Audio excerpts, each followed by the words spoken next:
हरिः ओम् श्रीगुरुभ्यो नमः। हरिः ఓం. సత్సంగ సభ్యులందరికీ హృదయపూర్వక నమస్కారములు. మనం ఇప్పుడు 2వ అధ్యాయంలో 53వ శ్లోకాన్ని విచారణ చేసుకుందాం. శృతి విప్రతిపన్నాతే యదా స్థాస్యతి నిశ్చలా సమాధావచలా బుద్ధిః తదా యోగమవాప్స్యసి. ఇది 53వ శ్లోకం. ఇప్పటిదాకా వేదం అది చెప్పింది ఇది చెప్పింది అని కర్మకాండ దాకా ఆగిపోయావు. నీ మనస్సు అల్లకల్లోలం చేసుకున్నావు. ఈ మార్గంలో నడిస్తే అలా వెళ్ళొచ్చు, ఇది వింటే దాన్ని పొందొచ్చు, ఈ కర్మ చేస్తే ఆ కైలాసంతోనే బొందితోనే కైలాసం పోవచ్చు. ఏమేమో మాట్లాడుకున్నాము, ఏమేమో చెప్పారు. ఆ మార్గాలన్నీ ఇప్పటిదాకా చేశాను. అనేక విషయాలని ఆలకించినటువంటి ఈ బుద్ధి ఆత్మయందు నిశ్చలంగా నిలవాలి. ఇప్పుడు ఇంకా విచలితమైపోయింది. అనేక విషయాలను విన్నాను. శృతి విప్రతి పన్నాతే, వేదం చెప్పింది, వాదన చెప్పింది, అంటే ప్రపంచంలో మనుషులు చెప్పారు. ఇవన్నీ విని విని విని విని నా బుద్ధి విచలితమైపోయింది. దీన్ని ఏం చెయ్యాలి అంటే ఇప్పుడు ఆత్మయందు నిశ్చలంగా నిలబెట్టాలి. అప్పుడు నేను యోగాన్ని పొందుతాను. ఇప్పటిదాకా ఆత్మతత్వాన్ని ఎంతగా చెప్పాడు, నీ బుద్ధిలో ఎంత యోగ్యత ఉండాలో ఎంతగా మనకి బోధ చేశాడు భగవంతుడు. అంటే ఎలా ఉండాలి అంటే చర్యకి ప్రతిచర్య లేకుండా ఉండాలి, వెంటనే యాక్షన్కి రియాక్షన్ లేకుండా ఉండాలి. ప్రశాంతంగా ఒక్క నిమిషం నువ్వు ఆగగలుగుతున్నావా? అప్పుడు నీ బుద్ధి కాసేపైనా నిశ్చలంగా ఉంది అని నువ్వు అర్థం చేసుకోవచ్చు. పూర్తిగా అంత రాదండి, అంత నిశ్చలత రాదు వెంటనే. కానీ నా సాధన సాగుతుంది అనేదానికి గుర్తు ఏమిటి అంటే వెంటనే యాక్షన్కి రియాక్షన్ లేకుండా ఉందా, బంధానికి ప్రతిబంధకం లేకుండా నేను కర్మ చేయగలుగుతున్నానా, వెంటనే బంధం కలుగుతుందా, కానీ కాసేపు మనస్సుని ఆగగలుగుతున్నావా? ఈ రెండు చాలా ప్రధానమైనవి. ఆత్మ ఉన్నదే, ఆత్మ జ్ఞానమే ఇప్పుడు మన దగ్గర లేనిది. ఆత్మ జ్ఞానానికి సాధన చెయ్యాలి, ప్రయత్నం చెయ్యాలి, విచారణ చెయ్యాలి. ఉన్నదాని గురించే మనం విచారణ కొనసాగించాలి. ఏ కర్మ చేసి పొందక్కర్లేదు, అన్నీ వదిలేసుకోవటమే మనం చేయాల్సిందే. అందుకే భగవంతుడు ఏం చెప్తున్నాడంటే ఎంత కృపండి ఆయనకి, ఎంత తీసుకొచ్చి చెప్పాడండి మన కోసం. మనం బాగుపడాలి. ఈ రోగంతో ఈ ప్రపంచంలో ఉన్నటువంటి ఆ మిథ్య అనేటటువంటి తత్వంలో మునిగిపోయి జన్మల జన్మల నరకం పడిపోతున్నారు. ఈ ప్రజల్ని, ఈ జీవుల్ని అందరినీ తీసుకొచ్చి ఎవరికి శ్రద్ధ కలిగిందో వాళ్ళకి బోధ చేస్తున్నాడు భగవంతుడు. నువ్వు ఒక్కడుగు ముందుకేసావు అని ఆయన దగ్గరకు వస్తున్నావు. ఆయన చెప్పింది వినటానికి, విచారణ చెయ్యటానికి, ఆచరణ చెయ్యడానికి నువ్వు గనక ఇష్టత చూపిస్తున్నావు అంటే ఆయన నిన్ను లాక్కోటానికి ప్రయత్నం చేస్తాడు తనలోకి. భగవంతుడి కృప అంటే అది. చూడండి మనము ఎట్లా చేస్తున్నామంటే ఇప్పుడు మనం తల్లి దగ్గరికి వెళ్ళి చిన్నపిల్లలు తల్లి దగ్గరికి వెళ్ళి అది కావాలి ఇది కావాలి అని అడుగుతూ ఉంటారు. అది గుచ్చుకుంటుందిరా, ఆ బొమ్మ వద్దురా, ఇది తినకూడదురా అని తల్లి అనేక రకాలుగా చెప్తుంది. అయినా వినడు. ఆ ఏడుపు చూసి కిందపడి తన్నుకుని ఏడుస్తారు కొంతమంది పిల్లలు, అస్సలు వినకుండా. అందుకని అబ్బా వదిలేస్తే పోతుంది వాడిని, ఏం చెయ్యలేము, ఏది కావాలో అది ఇచ్చేసేస్తే కాసేపు ఆడుకుంటాడు, దెబ్బ తగులుతుంది, ఇప్పుడు మూసుకొని కూర్చుంటాడు అని ఆ తల్లి ఆ బొమ్మనో ఆ తినే పదార్థాన్నో ఏమో ఏది అడిగితే అది వద్దు అని చెప్పిన దాన్ని ఇచ్చేసేస్తుంది తల్లి. అలాగే మనం కూడా భగవంతుణ్ణి అడిగి అడిగి అడిగి ఎన్ని కోరికలు కోరుకుంటున్నామో నువ్వే భగవంతుడివి కదా. అందుకని నువ్వు జన్మలెత్తుకుంటూ ఆ కోరికల్ని తీర్చుకుంటూ ఎప్పుడు కోరుకున్నావో ఎప్పుడు తీరుతున్నాయో నీకు అర్థం కాదు. అందుకనే ఎవరైనా ఏంట్రా నీకు ఇన్ని కష్టాలు అని ఎవరైనా అన్నారనుకోండి, వాడు ఏమంటాడో తెలుసా? నా కర్మ. ఏం చేసేది? నా కర్మ. నాకు ఇలా రాసి పెట్టాడు భగవంతుడు అని అంటాడు. అంటే భగవంతుడు వేరే ఉన్నాడు, నువ్వు చేసిన కర్మే నీకు ఇచ్చాడు. అర్థమైంది కదా. నీ కర్మ నీకే ఇచ్చాడు, నువ్వే అనుభవించాలి. కనీసం అదైనా అర్థం చేసుకోవాలిగా. కాబట్టి నేను ఇప్పుడు ఈ మార్గాన్ని ఎన్నుకోను. ఇంకా ఆచార్యుని కృప, భగవంతుడి కృప ఆచార్యుని రూపంలో మనకి చూపిస్తున్నాడు. చక్కగా జరిగింది విచారణ అంటే నీలో భ్రమ కలుగుతుంది. భ్రమ అంటే జ్ఞానం, జ్ఞానం కలుగుతుంది. అంటే తెలుస్తూ ఉంటుంది నీకు. ఇంకా ఇప్పటిదాకా తెలియకుండా పోయింది కదా. ఇలాంటి జ్ఞానం కలగాలి అంటే మనస్సు ఎలా ఉండాలి? శుద్ధిపడి ఉండాలి. మనకి ఇప్పటిదాకా ఎలా ఉంది? రాగద్వేషాలతో అశుద్ధమైపోయి ఉంది. వాటి నుండి విడిపడి ప్రశాంతం చేసుకోవాలి. అందుకు సహకరించేదే నీకు కర్మయోగము. కనుక యోగము జ్ఞాన సాధన. అర్థం చేసుకొని ఆ జ్ఞాన సాధనలో అడుగు పెట్టడానికి ఇష్టపడుతున్నావా? సాధారణంగా మనస్సు ఏమవుతుంది? చలించిపోతే, దాని స్వభావమే అది, చలనం ఎక్కువ. అనేక విషయాలు ఆలోచిస్తూ ఉంటుంది. ప్రపంచ విషయాలంటే ఇంకా ఎక్కువ మక్కువ. దానివల్ల బుద్ధి వికలమైపోయి ఉంటుంది. ఈ విషయం, ఈ ప్రపంచం అనేది అస్థిరం అని గనక మనకు బాగా అర్థమైతే బుద్ధిలో వైరాగ్యం బాగా పట్టుకుంటుంది. ఇదంతా జరగనిదే, ఇదంతా సత్యం కాదు, కాసేపు ఉండిపోయేదే. దీనికోసం నేను ఎందుకు ఇంత లంపటంలో పెట్టుకున్నాను? ఈ ఈషణాత్రయాల్లో ఎందుకు నా మనసు ఇంతగా క్షోభపడేట్లు చేశాను అని నువ్వే విచారణ చేసుకుంటావు. అందుకనే నీ బుద్ధి వైరాగ్యంతో ఉంటుంది. ఈ కలతలన్నీ అన్నీ ఆగిపోతాయి. ఇంకా అర్థం చేసుకోండి. చక్కగా అర్థం చేసుకుంటూ వెళ్ళగలిగితే అంతకంటే గొప్ప విషయం ఇంకొకటి లేదు. భగవద్గీత పట్టుకున్నప్పుడే మన రాతంతా మారిపోవాలి. అటువంటిది వింటున్నాం మనం. శృతి విప్రతిపన్నాతే. వాళ్ళొకటి చెప్పి వీళ్ళొకటి చెప్పి అంత అస్తవ్యస్తంగా అయిపోయింది ఇప్పటిదాకా మన జీవితం. ఎవరేది చెప్తే చేశాం కదండి. ఏమో పూజలు అన్నారు, పునస్కారాలు అన్నారు, ఏమేమో చెప్పారు కదా, అన్నీ చేశాం కదా ఇప్పటిదాకా. కార్తీక మాసం స్నానం దగ్గర నుంచి ఏది వదిలిపెట్టామండి? పోనీ దాన్నే నిష్టగా ఏమైనా చేశామా? ఆహా, కంపారిజన్తో చేసుకుంటూ వెళ్ళాం. అవునా కాదా? మీ మనస్సాక్షికే అడగండి. వాళ్ళు చేశారు, నేను చేస్తున్నా, అంతే. మంచి పనిలో వాళ్ళు నడుస్తున్నారు, నేను కూడా మంచి మార్గమే కదా, వాళ్ళతో పోటీ పెట్టుకొని చేశాను తప్పితే నా బుద్ధిలో నిర్ణయంగా చేసుకున్నానా? అంత అస్తవ్యస్తమైపోయింది. ఏది సరైందిగా లేకుండా పోయింది. అనేక విధాలుగా చంచలంగా మారిపోయింది. అందుకే యదా స్థాస్యతి నిశ్చల, వాటినన్నిటినీ కూడా దాటి మనసు నిశ్చలంగా మారి ఎక్కడ నిశ్చలంగా మారాలయ్యా అని అడుగుతున్నాడు. ఎక్కడ మారాలంటే సమాధౌ, సమాధిలో అచల నిశ్చలంగా ఆత్మానుభూతి ప్రాప్తిస్తుందయ్యా. మనస్సు సమాధానపడి నిశ్చలంగా ఉంటావు అప్పుడు నువ్వు.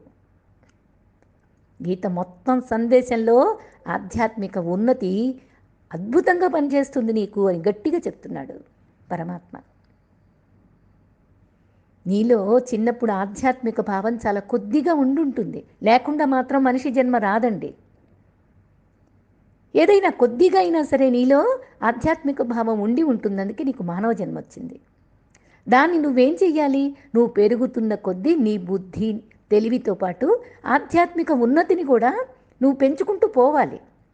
నువ్వేం చేసావంటే ప్రపంచంలో కోరికల్ని పెంచుకుంటూ పోయావు. కొద్దిగా కదా ఉన్నది, అది అణగారిపోయింది. ఆధ్యాత్మిక శాస్త్రంలో అంటే గీత ఆధ్యాత్మికంగా నువ్వు పెరుగుతున్నావా లేదా అని నిన్ను ప్రశ్న వేస్తూ ఉంది. నీవు బలపడుతున్నావా జ్ఞానంలో?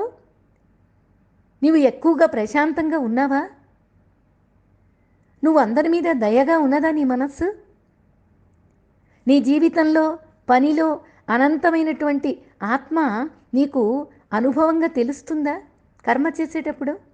ఎందుకంటే అన్నీ వదిలించుకున్నావు కదా కలిలమంతా. అలా జరిగితే అది అంతా కూడా ఆధ్యాత్మిక ఉన్నతే. రంగంలో దిగావు నువ్వు, మొదలు పెట్టావు సాధన అని చెప్పటమే. ఇంత దాకా విన్నావు కాబట్టి ఇంకా మొదలు పెట్టకుండా ఉండవు. కనీసం వినడానికైనా ఇష్టపడతావు. చాలామంది వినని వాళ్ళు ఉన్నారు. వినని వాళ్ళకంటే విన్న నేను సాధన చేయటానికి ఇష్టపడుతున్నట్లే. ఆధ్యాత్మిక ఉన్నతి లేకుండా పోతే ఈ కర్మకాండ ఆగిపోతుంది. ఉన్నతి లేదనుకోండి, ఈ కర్మకాండ ధర్మనిష్టలేందే ఆగిపోయి ఉంటుంది. కర్మకాండ అంటే కర్మలు ఆపేశారని కాదు, ధర్మనిష్ట. ధర్మం ఏంటి? ఆ కర్మ ఫలితం కోరుకొని కర్మ చేసేదేంటి? అక్కడ దాకా ఆగిపోతుంది. అదేమంత మంచిది కాదు కదా. ఆధ్యాత్మిక అభివృద్ధి లేకపోతే ఈ మత పిచ్చి, ఆడంబరమైనటువంటి భక్తి ప్రదర్శన ఇవన్నీ పెరిగిపోతాయి. వాళ్ళ సాంప్రదాయం ఇది, మన సాంప్రదాయం ఇది, మీదట్లా మాదట్లా, ఆడంబరాలతో కూడినటువంటి భక్తే కానీ శ్రద్ధతో భక్తితో కూడినటువంటి భక్తి కాదు. దాన్ని ప్రదర్శన అనరు. ఆడంబరంతో కూడిన దాన్నే ప్రదర్శన అంటారు. అర్థం చేసుకోండి. సాధారణంగా తదా యోగమవాప్స్యసి అంటున్నాడు చూడండి. సాధారణంగా స్థితి నుంచి గతికి వస్తుంది. ఏదైనా సరే మనకు ఒక స్థితి ఉందనుకోండి, బాగా మంచి ధ్యాన స్థితిలో ఉన్నాము, మళ్ళీ గతిలోకి రావాలంటే కొంచెం ఒక సెకను పడుతుంది. వెంటనే రియాక్షన్ రాదు. ధ్యానంలో ఉన్నప్పుడు వెంటనే ఇంత పవర్గా మాట రాదు, ఇంత పెద్ద వాయిస్తో రాదు. అప్పటిదాకా లోపల సమాధి పొందున్నది. అలా నీ బుద్ధి ఆత్మలో స్థిరపడినప్పుడు నువ్వు యోగాన్ని పొందినట్లుగా నీకు అదే ఉన్నత స్థానం. నిజంగా మాట్లాడితే అది మనకు అర్థం కావాలి. ఆ స్థితి, ఆ సమాధి స్థితి మనకు అర్థం కావాలి. ఒక్కొక్క అడుగు వేసుకుంటూ మనం దాన్ని సంపాదించుకోవాలి, సాధించాలి. దీనిలో బాహ్యంగా ఉన్నది ఏమీ లేదు, ఏ విధమైన ప్రదర్శన లేదు. నిజంగా మాట్లాడితే బుద్ధి యోగంతో చేసేటటువంటి సాధనలో ఏం ప్రదర్శన కావాలి? నీ లోపలికి నువ్వు వెళ్ళటానికి ఎవరు చూడాలి నిన్ను? ఎవరు నిన్ను గుర్తించాలి? ఈ విధమైనటువంటి గుర్తింపు లేనటువంటి విధానాన్ని నువ్వు గనక అలవాటు చేసుకుంటే, నాకే గుర్తింపు అక్కర్లేదు, నన్నెవ్వరూ పొగడక్కర్లేదు, నీ నమస్కారాలేమీ నాకు అక్కర్లేదు, నేను బుద్ధిలో స్థితుడైన ఉన్నానా లేదా అనేది నీ సాధన. ఆలోచించుకో, నీ లోపల ఏ విచారణ జరుగుతుందో చూసుకో. నిజానికి సాధారణ గృహిణి కానీ, పొలంలో పనిచేసే రైతు కానీ, ఎవరైనా సరే ఈ ఆధ్యాత్మికంగా ఎదగవచ్చు. కాషాయం పట్టుకున్న వాళ్ళు, శాస్త్రం చెప్పేవాళ్ళు, శాస్త్రం చదివేవాళ్ళు, వాళ్ళే ఆధ్యాత్మికంగా ఎదుగుతారని ఏమీ పెట్టుకోనక్కర్లేదు. వాళ్ళంతా గుర్తింపు కోరుకోవాలని కోరుకుంటూ కూడా చెయ్యవచ్చు. కానీ ఇంట్లో ఉండి నలుగురికి కనపడరు. సాధారణమైనటువంటి గృహిణి, ఏమీ తెలివితేటలు కూడా లేవు, ప్రపంచ విషయాలు అసలే తెలీదు. అటువంటి వాళ్ళకి ఆధ్యాత్మిక ఉన్నతి ఇంకా తొందరగా వస్తుంది, అనుభవిస్తారు వాళ్ళు. ఎందుకంటే ఇది మనకి మానవ జన్మకి సంక్రమించినటువంటి జన్మ హక్కు ఇది. దాన్ని వదులుకోకూడదు. గీతను బాగా అర్థం చేసుకొని ఎక్కువ మంది ఆ విధంగా ఉండగలిగితే సమాజ పరిస్థితే వేరుగా ఉంటుంది. అసలు గీత అర్థం అవ్వవలసిన విధంగా అర్థమైతే అప్పుడు అనిపిస్తుంది యోగమే కదా మనిషి యొక్క అభివృద్ధి అని. ఇలా పెరిగితే పరిపూర్ణత సిద్ధిస్తుంది అని మనకు అర్థమవుతుంది. అప్పుడే మనం మనదైన అనంత ఆత్మలో ఉండగలుగుతాం. ఇప్పటిదాకా ఎక్కడుంటున్నాం? మనకి అసలు మనది కాదు అన్నటువంటి ప్రపంచంలో తిరగాడుతూ ఉన్నాం. ఇలాగ కలిలం నుంచి బయటపడ్డ మనస్సు ఏమవుతుంది? అశుద్ధి నుంచి శుద్ధిపడిన మనస్సు ఏమవుతుంది అంటే ఆత్మలో లయిస్తుంది. అయితే ఒకవేళ పూర్తిగా దానిని పొందలేకపోయినా, నేను ఆ మార్గంలోనే ఉన్నాను అనుకునే భావన గనక నీకు వస్తే ఆధ్యాత్మిక మార్గంలో మనం నిత్యము మనస్సుని పరిశీలించుకుంటూ ఉండాలి. అలా ఉండగలిగితే మన ప్రవర్తన, ఇతరులతో మన ప్రతిస్పందన మనమే గమనించుకుంటూ ఉంటాం. ఎలా ఉంది? ఆధ్యాత్మిక ఉన్నతి నాకున్నదా? నేను దానికి పనికొస్తున్నానా? విన్నదంతా నాకు సత్యంగా నా మనస్సుని పరిశీలించుకునేటటువంటి ఆచరణ, విచారణ జరుగుతుందా? ఇతరులతో మన ప్రతిస్పందన ఎలా ఉంది? చర్య రాగానే ప్రతిచర్య నేను వెంటనే రియాక్షన్ ఇస్తున్నానా? నీకు నువ్వే విచారణ చేసుకో. చక్కగా అర్థమవుతుంది అర్జున. అది లేకనే నువ్వు ఇలా అయిపోయావు అని తిట్టేస్తున్నాడు భగవంతుడు. ఏం చెప్తున్నాడు అంటే 53వ శ్లోకంలో, 53 కదండి, 53వ శ్లోకంలో ఇప్పుడు చెప్పేది ఏంటి? శుభేచ్ఛ కావాలి నీకు.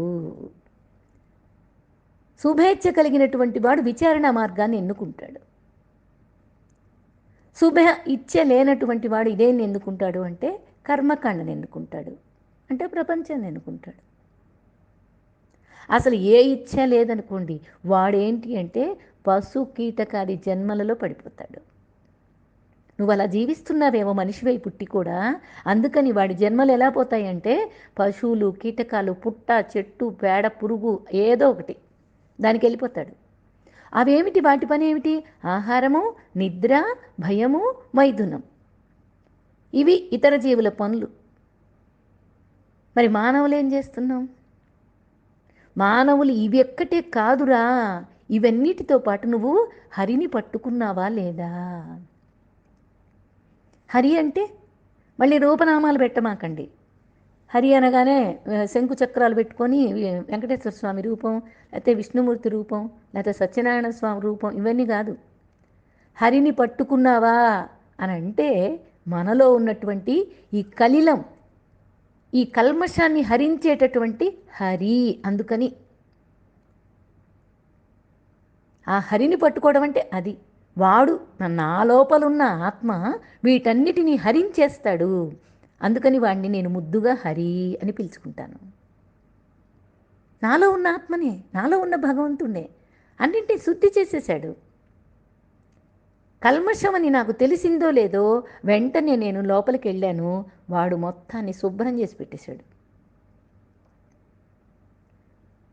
అందుకని ఏం చెయ్యాలి? స్థిరంగా ఉంచడానికి నువ్వు కోరుకుంటే ఆ కల్మషాన్ని హరించేస్తాడు. నువ్వు కోరుకోవాలి, ఎందుకంటే నువ్వే దేవుడివే. నువ్వు కోరుకుంటే నీ కోరికలన్నీ తీరుతాయి. అయితే ఎప్పుడు అంటే అది చెప్పను. ఎప్పుడు తీరుతాయి అంటే నువ్వు ఎన్నెన్ని జన్మల్లో ఎన్నెన్ని కోరికలు కోరుకొనున్నావో ఆ మూటలన్నీ వరుసగా తీసుకుంటూ వస్తున్నాడు, మూటలు విప్పుకుంటూ వస్తున్నాడు. నువ్వు ఎప్పుడు కోరుకున్నాయో ఇప్పుడు తెచ్చుకున్నావు, మరి ఇప్పుడు కోరుకున్నాయి ఇంకెన్ని జన్మలు ఎత్తాలో. వద్దండి, నాకు ఈ కోరికలేమీ వద్దు, నేను స్థిరంగా ఉంచుకొని నా లోపలికే వెళ్ళటానికి ఇష్టపడుతున్నాను, కల్మషాన్నంతా తొలగించుకున్నాను, అందుకని నాలో ఉన్న హరిని పట్టుకున్నాను. వాడేం చేశాడంటే మొత్తం తీసిపడేశాడు. అందుకని హరిని పట్టుకున్నావా లేదా? హరించేవాడు, కల్మషాన్ని హరించేవాడు హరి అంటే. అందుకనే విచారణ అనేది నువ్వు ఒంటరిగా కూర్చొని నీ మనస్సు చేసే ఆలోచనలని గమనించు. ఏం చేస్తున్నది మనస్సు అని గమనిస్తే చాలు, ఆలోచనలు ఇటువైపు వస్తాయి. అవసరం లేని విషయాల గురించి ఆలోచిస్తున్నానేంటి? ఇప్పటిదాకా విన్నదేంటి? నేను భగవద్గీత ఇన్ని శ్లోకాలు విన్నానే, ఏం ఆలోచిస్తున్నాను నేను? వెంటనే ఆ దొంగ మనసు తీసుకొచ్చి నిన్ను జ్ఞాన మనస్సులోకి పడేస్తుంది. ఇప్పుడు మనకి ఇప్పటిదాకా శృతి చెప్పింది, ఇది చెయ్యి, ఇది చెయ్యొద్దు అని కొన్ని చెప్పింది. కర్మ చేసే తీరాలి, కొన్ని కర్మలు చెయ్యనే కూడదు అని బాగా కొన్ని వేదాంతం చెప్పింది. అంటే ప్రపంచంలో జరిగే కర్మల గురించి చెప్పారు. అందుకని స్థాస్యతి, ఆ కర్మల గురించి అది చలించకూడదు. అంటే ఎట్లా చలించకుండా ఉండాలంటే మనస్సు ఎట్లా? ఏం లేదండి, అదే ఈ పేర్లు చెప్తారు చూడండి, పేరు మొదట్లో ఒక అక్షరం తీసేస్తే ఆ అక్షరం తీసేసిన తర్వాత నీ అదృష్టం మారిపోతుందని చెప్తారు కదా.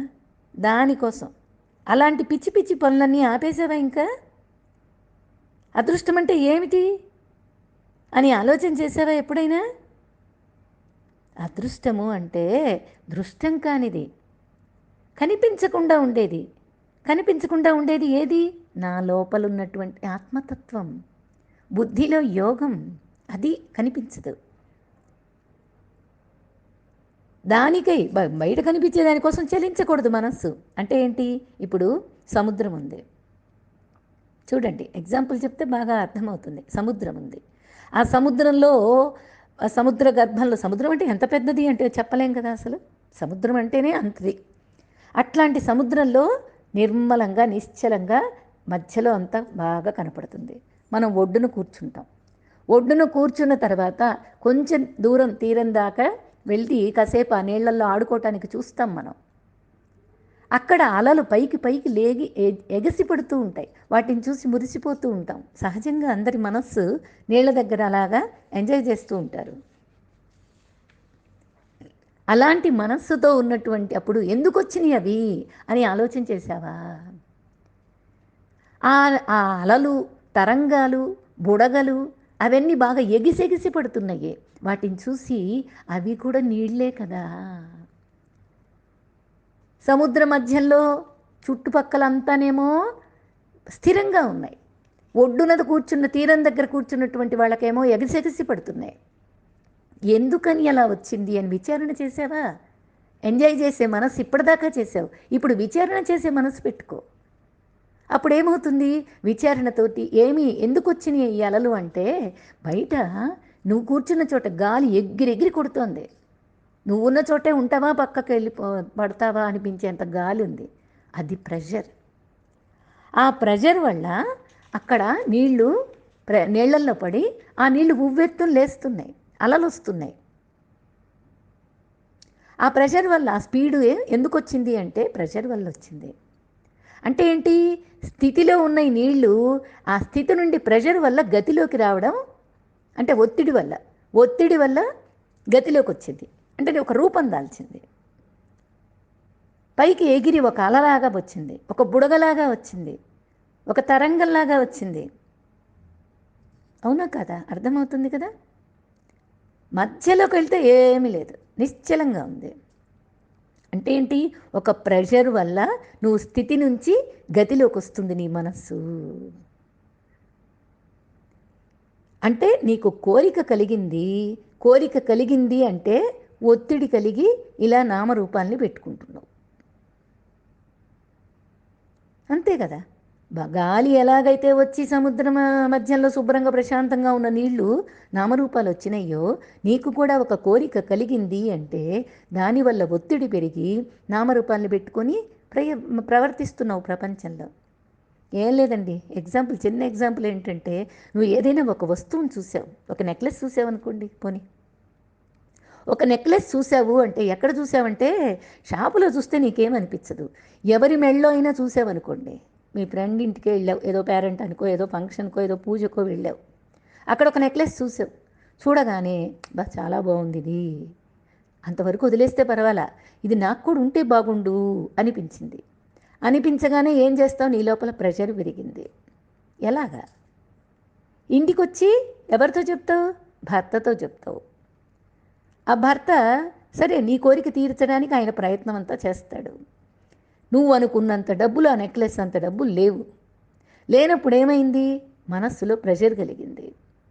నువ్వేమో ఆ మాత్రం తీర్చలేకపోతే నువ్వేం భర్తవి అంటున్నావు. కోరిక పెరిగింది కదా, అలసడి పెరిగింది కదా, అప్పుడేమవుతుంది? ప్రెషర్ పెరిగింది కదా, అప్పుడు వాగ్వివాదానికి వస్తుంది మనస్సు. ఆ కోరిక వల్ల సరే ఇంతున్నయి ఇంకా కావాలి, ఇంకొంచెం డబ్బులు కూడబెట్టుకొని నీకు కొని పెట్టాలి. దీనివల్ల ఏమవుతుంది? నువ్వు ఏది వండాలన్నా ఈ పావలా మిగిలిస్తే ఆ నెక్లెస్లోకి వెళ్తుంది కదా. ఈ 100 రూపాయలు మిగిలిస్తే నేను ఏదో ఆ కారులో వెళ్లకుండా చక్కగా పెట్రోల్ అన్నీ ఆదా చేసుకుంటూ సైకిల్ దొక్కుకుంటూ వెళ్తే ఈ 100 రూపాయలు మిగులుతాయి, ఈ 1000 రూపాయలు మిగులుతాయి, ఈ డబ్బులన్నీ కలిపి దానికి నెక్లెస్ కొనొచ్చు అని భర్తకు ప్రెషర్ పెరుగుతుంది. అవునా కాదా? ఇలా ఒక వస్తువు కనుక్కోటానికి నా చూశాను కంటితోటి, మనసుకు కావాలనిపించింది, పక్క వాళ్ళ మీద ప్రెజర్ తెచ్చాను. తినడానికి ఆలోచనే, తిరగడానికి ఆలోచనే, ఏ పని చేస్తున్నా ఈ రూ. 100, ఈ రూ. 1000, ఈ రూ. 1,00,000 ఇలా మిగుల్చుకుందాం, ఈ వస్తువు కొనుక్కుందాం. పోని కొన్నావు వస్తువు, ఇద్దరు కష్టపడ్డారు, చక్కగా జాగ్రత్తగా ఉన్నారు, ఆ వస్తువు ఏర్పాటు చేసుకున్నారు. ఆ వస్తువు ఏర్పాటు చేసుకొని ఏం చేశావు అంటే తీసుకొచ్చి జాగ్రత్తగా లాకర్లో పెట్టుకున్నావు. అవునా కాదా? ఎవరి మనస్సుని వాళ్ళని అడగండి. నిజానికి కోరుకున్నది ఏది? మనస్సు. పెట్టేది దేనికి? శరీరానికి. కోరే మనస్సు పెట్టుకోదు, పెట్టుకునే శరీరం కోరుకోదు. మరి దీనివల్ల ఏమిటి లాభం అంటే లాకర్లో పెట్టావు, తీసుకెళ్ళి నాకు ఉన్నది అనిపించుకున్నావు. దీనివల్ల నీకేమిటి సుఖం? ఇద్దరూ తిని తినక ఎంతో కష్టపడి చివరికి కొనుక్కొని లాకర్లో పెట్టుకోవటానికా ఇంత ప్రెషర్ నీకు, ఇంత ఆలోచన అవసరమా? ఇదే కలిలం అంటే, ఇదే కల్మషం అంటే, ఇదే రాగద్వేషాలంటే ఇవే. ఏమండి అట్లయితే నగలేం కొనుక్కోకూడదా అండి మేము? రేపటి నుంచి ఏం చూడకూడదా? ఇలాంటి ప్రశ్నలు ఉదయించకూడదు. నీ దగ్గర ఉన్నది హాయిగా వెళ్ళి కొనుక్కో, పెట్టుకో, అనుభవించు, లాకర్లో పెట్టుకో, నీ ఇష్టం ఏమైనా చేసుకో. నీ దగ్గర లేదు, ప్రెషర్ పెట్టుకోవద్దు, ఒత్తిడి కలిగించకూడదు మనసుకి. ఉన్నది అనుభవించు, అదే జీవితం కాదు అని బాగా తెలుసుకో. దాని మీద మమకారము ఉండదు, దాని మీద నాకున్నదని అహంకారము ఉండదు. ఉన్నదంటే అనుభవించు, లేదంటే ఇదంతా మిథ్య అని పక్కకు తొలగించేసేసుకో. అవసరమా అని అడిగితే చాలండి, మూసుకుంటుంది నోరు. ప్రతి విషయాన్ని నువ్వు నీకు అవసరమా అని ప్రశ్నించావంటే చాలా తిరుగులేని మాట అది. నిజంగా ఎన్నిసార్లు ఇలా మనసుని అడిగితే నోరు మూసుకుంటుంది అంతే. ఏదొచ్చినా సరే, ఒక కోపం వచ్చినా, ఒక వివాదం వచ్చినా, ఒక వాగ్వాదం వచ్చినా, ఒక కోరిక వచ్చినా, ఒక తగు వచ్చినా, ఏదొచ్చినా సరే సందర్భంలో నీకు ఇది అవసరమా అని ప్రశ్నిస్తే అది మౌనంగా నోరు మూసుకొని ఉంటుంది. మళ్ళీ ఒక్క ఆలోచన కూడా లేకుండా పడుకుంటుంది మనస్సు. అయితే నాకు అడగటమే చేత కావట్లేదు. తీవ్రంగా అడిగినట్లయితే నీ మనస్సు నీ మాట విని తీరుతుంది. అది అంత మంచి మనస్సు. నువ్వేం చేసావంటే నువ్వు మనస్సు కంటే ఇంద్రియాలకే బలం ఎక్కువ ఇచ్చావు. అందుకని ఆ ఇంద్రియాలు పోటీ పడుతున్నాయి, ప్రపంచంలోకి వెళ్ళిపోతున్నాయి. వేదం అనేది అనంతమైనటువంటి కర్మలు చెప్పింది. అన్నీ చేసుకుంటూ వెళ్ళగలవా? పోనీ వేదం చెప్పినట్టు చేస్తావా నియమనిష్టలతోటి? అది చెయ్యలేవు నువ్వు. అందుకనే నిశ్చలంగా ఉన్న నీళ్లు, ఒక కోనేరు ఉందనుకోండి, నిశ్చలంగా ఉంది, అక్కడ సముద్రం అయిపోయింది, ఇక్కడ నిశ్చలంగా ఉన్న నీళ్లు ఉన్నాయి. ఆ నీళ్లు అలాగ కదలకుండా ఉన్న నీళ్లలో చిన్నవాడు వెళ్ళి ఒక రాయి వేసాడు అనుకోండి. రాయి వేస్తే ఏమవుతుంది? ఆ నీళ్లు చిన్న రాయి వేసింది, కానీ ఆ చిన్న చిన్న రౌండ్లుగా, సున్నాలుగా, రౌండ్లుగా, సర్కిల్స్గా ఎన్ని వస్తాయి, ఎన్ని సర్కిల్స్గో ఏర్పడి తిరిగి అప్పటికో మళ్ళీ నిశ్చలం అవుతాయి. అలాగే నీకు ఒక ఆలోచన నీ మనసుని ఎంత ప్రెజర్లోకి పెట్టిందో చూడండి, ఆలోచించుకోండి. మీ మనస్సులో మీరు పెట్టిన పరీక్షలు భగవంతుడు ఎన్నో పెట్టుంటాడు మనకి. తనలో కలుపుకోవటానికి మనకు పరీక్షలు ఎన్నో పెట్టుంటాడు. నేను చేసిన కర్మలే నాకు తీసుకొచ్చి చూపిస్తుంటాడు. ఒరే నువ్వు చేసిన కర్మేరా ఇట్లా అనుభవిస్తున్నావు, ఇంకా ఆపరా అని చెప్తున్నాడు భగవద్గీత. ఎంత చెప్పినా సరే నాకు అర్థం కాకపోతే చూపిస్తున్నాడు. ఎలా చూపిస్తున్నాడంటే, ఒక బాటసారి బాగా అలసిపోయి ఉన్నాడు. అలసిపోయి ఒక చెట్టు కింద ఆగి, అబ్బా ఎంత చల్లటి గాలి వస్తుంది, కాసేపు రెస్ట్ తీసుకొని వెళ్దాము అని అక్కడ కూర్చున్నాడు. కూర్చోగానే ఆకాశంలోకి చూస్తూ, ఆ చెట్టు వైపు చూస్తూ, చెట్టు బాగా పెద్దగా ఉంది, చాలా బాగుంది, చల్లగా ఉంది, గాలి వస్తుంది, ఇక్కడ పడుకోవడానికి ఏమైనా సమకూలంగా ఉంటే బాగుండు, సమతలంగా ఉంటే, సానుకూలంగా ఉంటే బాగుండు అనుకున్నాడు. అనుకోగానే సానుకూలమైనటువంటి ఒక మంచం వచ్చేసింది, చక్కని బెడ్ వచ్చింది. హై భలే ఉంది అనుకోగానే మంచం వచ్చేసింది అనుకొని పడుకున్నాడు. సరే అనిపించింది, చక్కగా అనుకున్నది వచ్చింది, బుద్ధిగా పడుకోవచ్చు కదండి. ఊరుకున్నాడా పడుకొని? ఆహా, ఊరుకోకుండా ఏం చేశాడు, అబ్బా ఇప్పుడు గనక ఈ చల్లటి గాలిలో తిని పడుకుంటే బాగా నిద్ర వస్తుంది కదా, హాయిగా తినటానికి ఏమైనా ఉంటే బాగుండు అనుకున్నాడు. వెంటనే తినుబండారాలన్నీ పెద్ద పళ్ళెల్లో బ్రహ్మాండంగా వచ్చి పడ్డాయి. అదేంటి అనుకోగానే భలే వచ్చినాయే అనుకున్నాడు. హాయిగా తినేశాడు. హాయిగా మంచం బాగా ఉంది, పరుపు బాగా ఉంది, హాయిగా పడుకున్నాడు. పడుకుని హాయిగా నిద్రపోవచ్చు కదండి. అప్పుడైనా తిన్నాడు కదా, పడుకున్నాడు కదా, హాయిగా నిద్రపోవచ్చు కదా. అబ్బా ఇప్పటిదాకా నడిచి నడిచి అలసిపోయి వచ్చాను, కాళ్ళు ఒత్తటానికి ఎవరైనా సున్నితంగా ఉండేటటువంటి అమ్మాయి ఎవరైనా ఉంటే బాగుండు అనుకున్నాడు. ఆ అమ్మాయి వచ్చింది. ఆ అమ్మాయి వచ్చి చక్కగా కాళ్ళు ఒత్తుతుంది ప్రశాంతంగా, హాయిగా చిరునవ్వు నవ్వుతూ కాళ్ళు ఒత్తుతూ ఉంది. చూసుకొని మురిసిపోవచ్చు కదా, హాయిగా నిద్రపోవచ్చు కదా. అప్పుడు అనిపించింది వాడికి, అరే ఏంటి ఏదనుకుంటే అది వస్తున్నాయి. మంచం అంటే మంచం వచ్చింది, ఆహారం అంటే ఆహారం వచ్చింది, అమ్మాయి అంటే అమ్మాయి వచ్చింది. వామ్మో ఇప్పుడు ఏమైనా పులి వచ్చి నన్ను తినేస్తుందేమో అనుకున్నాడు. వచ్చింది, పులి వచ్చింది, తినేసింది, పోయింది, అయిపోయింది. ఏమిటిది ఒక చిన్న కథ. ఇది నిజంగా మాట్లాడితే ఇదంతా నిజం కాదండి. ఎందుకు చెప్పానంటే ఈ ఎగ్జాంపుల్, వాడు నిలబడ్డది కల్పవృక్షం కింద ఉండి ఇవన్నీ కోరుకున్నాడు. ఆ కల్పవృక్షం ఆ కోరికలన్నీ తీర్చింది అని కథ చెప్తుంది. నీకు ఇక్కడ ఏమంటున్నావు, నువ్వు దేవుడివే, నీ లోపల నువ్వు ఏ కోరికలు కోరుకున్నావో నీకు అనుభవానికి వచ్చే తీరుతాయి. అందుకని నువ్వు మంచి కోరుకోరా. నేను భగవంతుణ్ణి, నా లోపల ఉన్న భగవంతుణ్ణి నేను అయిపోవాలి, నేను జీవుణ్ణనే భావన నాకు తొలగిపోవాలి అని కోరుకోరా. బుద్ధిలో జ్ఞానాన్ని ఇమ్మని కోరుకోరా అని భగవంతుడు, గురువులు, శాస్త్రము, భగవద్గీత చెబుతుంటే నాకు మాత్రం అలాంటి కోరికలు రావట్లా. బాహ్యంలో ఉన్న కోరికలే వస్తున్నాయి. పిల్లలు అమ్మని అడిగినట్లు ఈ జీవుడనే నేను భగవంతుడిని అడుగుతున్నాను. అమ్మ విసిగిపోయి ఇచ్చినట్లు భగవంతుడు నేను కోరుకున్న కోరికల్ని నాకు తథాస్తు అంటున్నాడు. ఏం చేస్తాడు, తీరుస్తున్నాడు అలాగే. అందుకే ఇన్ని జన్మలు జన్మలు ఒకటే. ఎంత అంతేనండి. ఏమిట్రా నీకు ఇది అంటే, నీ కష్టాలు ఏమిట్రా అంటే, నా కర్మ నేను చేసుకున్నాను, అనుభవిస్తున్నాను అంటున్నాడా లేదా.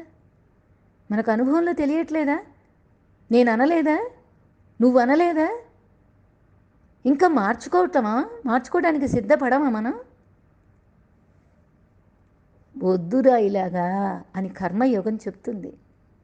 ఇప్పటిదాకా విన్న కర్మలు, ఫలితాలు, కోరికలు, వినాలనే కోరికలు, ఇప్పటిదాకా తెలుసుకున్నటువంటి విషయాలు అన్నీ తీసేసే, ప్రశాంత స్థితిలో ఉండు. ముందు తెలుసుకున్నవన్నీ తీసేసాయి. బయట నుంచి విషయం లోపలికి తీసుకోవాలనే ఆలోచన మానేసే, అంటే ఇంకా తెలుసుకోవాలి అనే ఆలోచన మానేసే. అంటే ఏంటి, ఈ శ్లోకంలో అచల నిశ్చల 2 పదాలు చెప్పాడండి భగవంతుడు, బాగా గుర్తుపెట్టుకోండి. అచల నిశ్చల. అచలం అంటే ఏంటి, నీకే ప్రెజర్ రాకూడదు, నీ లోపల నీకే ప్రెజర్ అనేది నీకు రాకూడదు. నిశ్చల అంటే ఏంటి, బయట నుండి విషయాన్ని లోపలికి తీసుకోకూడదు. ముందున్నవేమో తీసేసే, బయట నుంచేమో విషయాన్ని లోపలికి తీసుకోవద్దు. అలా చేస్తే అచల నిశ్చల 2 నీకు సమకూడతాయి. నీకు ప్రెజర్ రాకూడదు. నిశ్చల అంటే ఏంటంటే, ఇప్పుడు నువ్వు ఉప్పు బొమ్మను తయారు చేసావు, ఉప్పుతోటి బొమ్మను తయారు చేసి దానికి ఒక తాడు కట్టి సముద్రంలోకి దించి, సముద్రం లోతు ఎంతో తెలుసుకొని రా అని దాన్ని సముద్రంలో పెట్టావంటే వస్తుందా, ఇంకా కరిగిపోతుంది. ఇప్పుడు చెయ్యాల్సిన సాధన నువ్వదే. ఇప్పుడు ఉప్పు బొమ్మ నువ్వే. సాధన చేసి సాధించేసేది కాదు ఇది. ఏదో సాధనలు చేసి, ఏదో కర్మలు చేసి, ఏదో ధ్యానాలు చేసి, ఏమేమో చేసి సాధించేది కాదురా. ఉన్నవన్నీ తొలగించుకో, కల్మషాన్నంతా వదిలేసేయి, అల్యూమినియం ఫాయిల్ మీద బొమ్మలు పెట్టడం మానేసేయి, బ్లాక్ పేపర్ తోటి కత్తిరించడం ఆపేసేయి. ఇవన్నీ మానేసేస్తే ఉన్నదంతా నేనే అనే భావన నాకు వస్తుంది. నేను ఉప్పు బొమ్మగా అయ్యి కరిగిపోతాను అని భగవంతుడు చెప్తే మన అర్జునుడికి మంచి ఉత్సాహం వచ్చేసింది. ఉత్సాహం వచ్చి అది వినంగానే అర్జునుడు స్పందించాడు. అర్జునుడు స్పందించి పార్థసారథి దగ్గరికి వెళ్ళి, నాకు పార్థసారథిని అంటే ఆయన సారథిగా ఉన్నాడు కదా, అందుకని పార్థసారథిని ప్రశ్నించే అవకాశం వచ్చింది నాకు, నాకు సందేహం కలిగింది అని పొంగిపోతున్నాడు. పొంగిపోయి వివేకంతో కూడినటువంటి ఆ ప్రజ్ఞ, లోపల ప్రజ్ఞ ఉంది కదా, ఆ ప్రజ్ఞతోటి ఆత్మయందు ప్రజ్ఞ స్థిరపడినటువంటి, ఇప్పుడు అది మనం చెప్పుకున్నదంతా కూడా మొత్తం వదిలేసాం కదా, మొత్తం వైట్ పేపరే కదా, విన్నవి వినాల్సినవన్నీ వదిలేసాం కదా, అటువంటి వాడు, అటువంటి వాడి ప్రజ్ఞ స్థిరపడితే వాడిలో ఆ స్థిత ప్రజ్ఞుడు లక్షణాలు ఎలా ఉంటాయ్యా? విన్నవన్నీ వదిలేశాను, వినాల్సినవని ఆలోచన లేదు, వినాలని ఆసక్తి లేదు, ఇప్పుడు నేను నేనుగా ఉన్నాను. ఈ నేను నేనుగా ఉన్నటువంటి ఆ స్థిత ప్రజ్ఞుడి లక్షణాలు ఎలా ఉంటాయి? నాకు బాగా వినాలనుంది కృష్ణ, దాని గురించి వినిపించు అని చెప్పేసి రేపు శ్లోకంలో అర్జునుడు అడుగుతాడు. ఆ సంతోషాన్ని, ఆ సందేహాన్ని ఇప్పుడు చెప్పకుండా నేనుండలేకపోయాను. నా ఆనందాన్ని ఇలా ప్రకటించుకున్నాను. హరి ఓం. శ్రీ గురుభ్యో నమ. హరి ఓం.